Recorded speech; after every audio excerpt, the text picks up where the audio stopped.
Që nga privatizimi i Farmedit në vitin 2005, bornat në Kosovë janë mbajtur, se s'po mund të them janë ruajtur, në ambientet pasigurta, të papërshtatshme me lagështirje dhe ujë. Ky objekt në fushë Kosovë është pranë Komisionit Qendror Zgjedhor dhe gjithashtu këtu do të ruhen bornat sipas standardeve më të larta ndërkombëtare. Hapësira e cila shihet që është nën kulm e memure, por ende e parregulluar për brenda, ka një sipërfaqe të gjithë mbarshme prej 2080 metra katror, dhe kësaj do të shtohet edhe ky aneksi prej 305 metra katror, me që rast në përgjithësi 519 metra katror do të jenë hapësira administrative, ndërkaq tjetra do të përkushtohet ruajtjes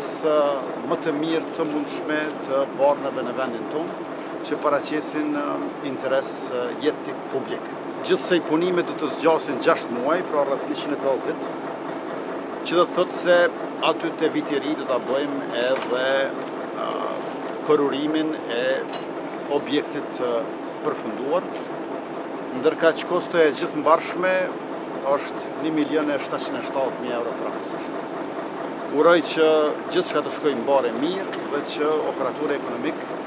të përfundoj punimet ashtu siç jemi marrë vesh, edhe me eficiencë edhe me cilësi. Faleminderit ministre shumë dhe urime të gjithë qytetarëve, kjo e arritur shumë e madhe për vendin tonë e në veçanti për shëndetësinë, për mjekësinë të ne. Ky projekt është një prej projekteve më të rëndësishme në shëndetësinë kosovare, pasi ka të bëjë me ruajtjen e barnave, që domosdoshmërisht ka ndikim të drejtë për drejtë edhe në cilësinë e shërbimeve për pacientët edhe për qytetarët. Dhe më në fund po ndërtohet një depo e re qendrore, e cila do të jetë depo moderne, përveç kushteve teknike të cilat do t'i plotësoj, do të jenë e të instaluara edhe sisteme të ndryshme digjitale që do të mundsojnë përveç ruajtjes së barnave edhe menaxhimin e distribuimin sa më të mirë të tyre, jo vetëm në